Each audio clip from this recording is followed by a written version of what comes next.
Salam tout le monde, j'espère que vous allez bien. Bon, chose promise, chose due, évidemment, je tiens parole. Alors, donc la première vidéo de cette série de 3, 4 ou 5 vidéos, en vérité, je ne sais pas encore combien de vidéos je vais faire sur le sujet, mais sur la guidance ou la guidée. Je ne sais pas trop comment le dire en français, mais bon, voilà. Alors, donc j'ai sélectionné certains versets, voilà, pour traiter donc de cette première vidéo. Et donc à la lecture de ces versets, en fait, au fur et à mesure que je lisais, je me suis dit, stop, je m'arrête là. Et je vais poser la question suivante. Peut-on guider une personne égarée? Pourquoi? Pourquoi j'ai choisi de poser cette question? Alors cette question, j'ai choisi de la poser parce qu'en fait, on a tous, enfin, on va dire ce mauvais réflexe de vouloir guider les gens, de vouloir guider la personne en face. On a tous ce mauvais réflexe. On aimerait tous que les autres comprennent la même chose que nous. On aimerait tous. On va pas se le cacher, on va pas se mentir. On aimerait tous, voilà, que tout le monde pense la même chose que nous. Donc j'ai choisi ces versets-là, en fait, pour répondre à cette fameuse question. Peut-on guider une personne égarée? Donc, nous allons commencer. Bismillahirrahmanirrahim. A'udhu billahi minash shaitanir rajim. Le premier verset, il est le suivant. C'est la sourate 4, le verset 87. Ah oui, pardon. Avant de commencer, pardonnez-moi si j'ai oublié des versets. Je suis un être humain, je ne suis pas parfait, je ne suis pas infaillible. Ça se trouve, je suis passé à côté de certains versets qui auraient pu rentrer dans le thème et tout. Donc, si jamais j'en ai oublié, mettez-les en commentaire et ça nourrira les prochaines vidéos. Voilà, je les réutiliserai pour les prochaines vidéos. Donc, le 487, dans lequel on nous dit Dieu, il n'y a de divinité que lui. Il vous rassemblera au jour de la résurrection, pour lequel il n'y a pas de doute. Et qui est plus véridique que Dieu en hadith? Qu'avez-vous à vous scinder en deux parties au sujet des hypocrites, alors que Dieu les a fait revenir à leurs anciennes conditions pour ce qu'ils ont acquis? Voudriez-vous guider ceux que Dieu égare? Quiconque Dieu égare, tu ne lui trouveras pas de chemin. Bien. Donc vous voyez, donc ici, j'ai mis le verset en bleu. Et donc mon commentaire, ce que je pense de ce verset en noir. Donc nous voyons donc dans le 487, on insiste bien sur le fait qu'il y a de divinité que lui, que Allah. On nous rappelle donc ce à quoi on doit se référer, enfin, ce à quoi doit se référer un croyant, et on rappelle également que personne n'est plus véridique que lui. D'ailleurs, il y a le mot hadith qui est utilisé dans ce verset, ça n'est pas un hasard, c'est la preuve comme quoi il faut bien suivre que le Coran, et à mon sens, rejeter les hadiths. Bukhari, Muslim, tout ça, non merci. Euh, dans le verset dans le verset suivant, on nous rappelle à l'ordre sur le fait de ne pas conjecturer sur les hypocrites, car si Dieu les a rendus ainsi, c'est à cause de ce qu'ils ont acquis, voire commis. D'accord? Et Allah nous met face à l'impossibilité de les guider, parce que voilà, ça a été décrété comme quoi ils sont égarés, qu'on ne peut pas trouver de chemin pour eux. Et d'ailleurs, cet égarement, euh, quand on lit le verset dans sa globalité, Euh, j'ai un peu l'impression que c'est un peu donné comme une sanction. Eh bien. Donc, maintenant, le verset suivant, donc c'est un passage entier, donc que j'ai pris, donc la sourate 4, le verset 117, jusque 123. Il n'invoque en dehors de lui que des femelles, il n'invoque qu'un diable rebelle. Dieu l'a maudit. Et il dit, je prendrai parmi tes serviteurs une part déterminée. Je les égarerai, je leur donnerai de faux espoirs, je leur commanderai, et ils fendront les oreilles des bestiaux, je leur commanderai, ils changeront la création. Quiconque prend le diable pour allié au lieu de Dieu perd d'une perte évidente. Il leur fait des promesses et leur donne de faux espoirs, mais le diable ne promet que des illusions. Voilà ce dont le refuge est l'enfer. Ils ne trouveront aucun moyen d'y échapper. Ceux qui ont cru et fait de bonnes œuvres, nous les ferons entrer dans les jardins sous lesquels coulent des rivières, où ils demeureront éternellement à jamais. Promesse de Dieu en vérité. Et qui est plus véridique que Dieu en parole? Je pense que là aussi, il doit être écrit en hadith. Euh, Ceci ne dépend ni de vos souhaits, ni des souhaits des gens du livre. Quiconque fait du mal sera rétribué pour cela et ne trouvera en dehors de Dieu ni allié ni secoureur. Donc, ici, on nous explique ce que les associateurs font, c'est-à-dire invoquer autre qu'Allah. Chose que l'on voit aujourd'hui dans les mosquées d'ailleurs. Vous allez dans une mosquée, déjà vous avez à l'entrée, il est marqué mosquée Aïcha, mosquée Abu Bakr, mosquée Omar ibn Khattab ou mosquée je sais pas quoi d'autre. Donc déjà la mosquée elle est même pas au nom d'Allah. Et en plus de ça, dans les prêches, on vous balance des noms de savants.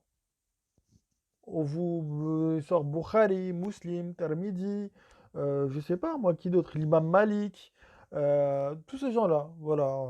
Donc on invoque bien d'autres personnes que Dieu et on vous fait des promesses. Par exemple, moi j'ai un ami à qui je passe le salam et qui va sans doute se reconnaître dans cette vidéo, à qui on a promis un climatiseur au paradis s'il participait à l'achat d'un climatiseur pour la mosquée. Donc, on parle également de procédés utilisés pour égarer, qui est la séduction. Donc, par des promesses qui génèrent des faux espoirs. D'accord? Ça, c'est aussi un procédé un peu utilisé aussi, j'ai l'impression, dans les mosquées. D'ailleurs, on vous a inventé un système de comptabilité des bonnes actions. Vous savez, les fameuses hasanettes. Donc, c'est-à-dire que vous ne faites plus les bonnes actions parce que c'est le bien qu'il y a à faire, mais pour tenir une comptabilité un peu de manière hypocrite. Donc la conclusion est particulièrement intéressante car on nous explique dans ce verset que la guidance des gens ne dépend pas de nos souhaits. C'est-à-dire que nous, on ne peut pas souhaiter, comment dire, on peut souhaiter que quelqu'un soit guidé, mais c'est pas parce qu'on le souhaite qu'elle va l'être. Donc ça ne dépend pas de nos souhaits. C'est pas nous qui choisissons qui a envie, enfin, c'est pas selon nos envies. La personne elle est guidée parce que Dieu a choisi qu'elle serait guidée. D'ailleurs, il y a un verset dans le Coran qui explique très bien la chose. Le prophète aimerait que certaines personnes soient guidées et tout, et t'as Allah qui dit non, non, c'est moi qui choisis qui guide, et toi ne te fais pas de peine, ne sois pas peiné, pour ça c'est moi qui guide. Donc Dieu, c'est Dieu qui guide. Donc on ne peut pas guider les gens, car encore une fois, c'est Allah qui guide. Ah oui, petite précision, ce qui est écrit en noir, ça vient de moi, ça vient pas d'un tafsir, ça vient vraiment de moi, c'est moi qui l'ai écrit, au cas où il y aurait des mauvaises langues qui parleraient. Donc maintenant le 442. Les hypocrites cherchent à tromper Dieu, mais c'est lui qui les trompe. Lorsqu'ils se lèvent pour la salate, ils se lèvent avec paresse et par ostentation, et ne se rappellent Dieu que rarement. Indécis en cela, ni vers les uns, ni vers les autres, quiconque Dieu égare, tu ne lui trouveras pas de voie. Alors, ce qui est marrant, c'est qu'on parle des gens qui font la salade par ostentation. C'est exactement ce qui se passe encore aujourd'hui. Tu as des gens, par exemple, dans les prières de rue, on a vu ça, voilà, ils font la salade par ostentation. Alors qu'en vérité, ils se rappellent rarement de Dieu. C'est juste des causes politiciennes, on va dire ça comme ça. Mais on voit dans ce verset que les hypocrites ont pour objectif de tromper Dieu. Et dans le 443, on voit que Allah nous réaffirme que lorsque c'est lui qui égare, on ne pourra rien faire. Encore une fois, c'est une rétribution pour leur comportement d'hypocrite. Voilà, c'est une sanction. Le fait d'être égaré, c'est une sanction. Dans le 505, alors ce verset-là, je le trouve particulièrement intéressant. Regardez ce qui nous est dit. Ô vous qui avez cru, vous êtes responsable de vous-même. Celui qui s'égare ne vous nuira pas si vous êtes guidé. Vers Dieu est votre retour à tous. Alors il vous informera de ce que vous faisiez. Par ce verset, en fait, on comprend qu'en fait, la guidance d'Allah dépend que de nous-mêmes en vérité. C'est là, en fait, qu'on appelle le libre arbitre. C'est ça qu'on appelle le libre arbitre. Dieu nous laisse le choix. Soit on a un bon comportement, on ne fait pas l'hypocrite. D'ailleurs, Dieu nous laisse le choix de croire ou de ne pas croire, coraniquement parlant. Que celui qui le croit, croit, et que celui qui ne veut pas croire, qu'il ne croit pas. C'est dit dans le Coran. Il nous dit également nul contrainte en religion, la ikra fid din.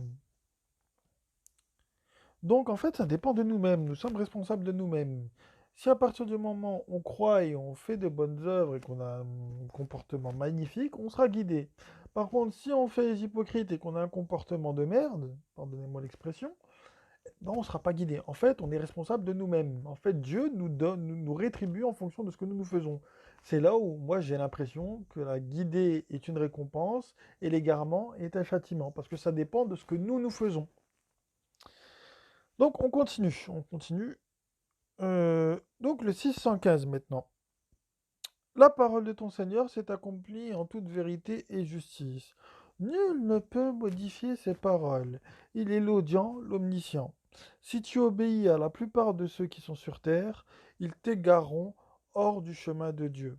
Ils ne suivent que la conjecture et ils ne font que supposer. Alors, dans ce verset, on voit que l'égarement peut être aussi provoqué par, par la désobéissance, enfin, moi j'appelle ça la désobéissance, mais en vérité c'est l'obéissance à une majorité. Allah dans le Coran insiste sur le fait de réfléchir, dans plein de versets, hein. Il insiste sur le fait de réfléchir afin d'être guidé, et cela permet justement de ne pas suivre une majorité qui pourrait nous égarer. Donc vous voyez bien que le fait de suivre une majorité sans même réfléchir à nos actes est en vérité très dangereux. Et c'est d'ailleurs c'est ce qui se passe aujourd'hui, de par la croyance au hadith, etc. Les gens se complaisent dans une certaine majorité. Donc, c'est assez problématique. Par exemple, on voit que certains osent nommer des choses qu'Allah n'a pas lui-même nommées dans le Coran. Par exemple, dans le passage avec Moussa, on nous parle de Khidr, je crois que ça se dit comme ça, mais ou El Khidr. Euh, Allah ne l'a pas nommé. Eux, ils lui ont donné un nom. C'est une conjecture. Et la majorité tombe malheureusement dans le panneau. Donc, on arrive maintenant au dernier verset, la sourate 6, le verset 140. Sont perdants ceux qui ont tué leurs enfants par sottise et ignorance, et qui ont interdit ce que Dieu leur accorde, par pure invention contre Dieu. Ils se sont égarés et ne sont pas guidés. Dans ce verset-là, ici, les parents se sont égarés eux-mêmes en interdisant à leurs enfants ce que Dieu n'a pas interdit. Ils ont inventé des choses, c'est ce qui les a conduits à l'égarement. Aujourd'hui, on le voit, hein, le nombre d'interdits qu'ils nous ont pondus en islam, alors que dans le Coran, on ne nous a quasiment rien interdit. On peut, on ne peut plus être, comment dire, à l'aise dans nos vies aujourd'hui si on est musulman, parce que quasiment tout est interdit. On va pas se le cacher. Et pas exemple. Ils ont interdit l'or pour les hommes. Où est-ce que Dieu vous interdit l'or pour les hommes? Où? Alors que Allah dans le Coran nous dit que les parures, les belles parures, sont pour les croyants. Vous sortirez le verset si vous voulez en commentaire, il n'y a pas de problème. Euh, un exemple d'interdit. Voilà. Par exemple, ils ont décrété pour vous une tenue vestimentaire. Allah, dans le Coran, vous dit que la plus belle tenue est celle de la piété. On ne vous parle pas de burqa, on ne vous parle pas de camis, on ne vous parle pas de ce genre de choses. Euh, Pareil, regardez, on va même regarder à l'étranger, en Arabie Saoudite. Pendant très longtemps, les femmes avaient interdiction de conduire. Sur quoi se sont-ils basés? Ils ont inventé des interdits. Donc c'est un signe d'égarement. Ils ont fait exactement la même chose que les parents dans ce verset. Ils interdisent des choses qu'Allah, en vérité, nous autorise. Donc c'est d'ailleurs pour ça que, pardonnez-moi, mais la parole des imams, elle rentre par une oreille et elle sort très vite de l'autre. Voilà. Donc voilà, donc c'est la fin de cette première vidéo sur la guidée. Donc moi, j'en tire 3 leçons, en tout cas, de cette série de versets. La première, c'est que c'est Allah qui guide, que lui qui guide. 2, la guider est soit une récompense ou l'égarement une sanction en fonction de notre comportement. Et troisième élément, c'est que nous sommes les seuls à être responsables de nous-mêmes. Dieu nous donne ce que nous voulons. Vous voulez la guider, vous l'aurez. Vous voulez l'égarement, vous l'aurez aussi. Ça dépend uniquement de votre comportement. Voilà.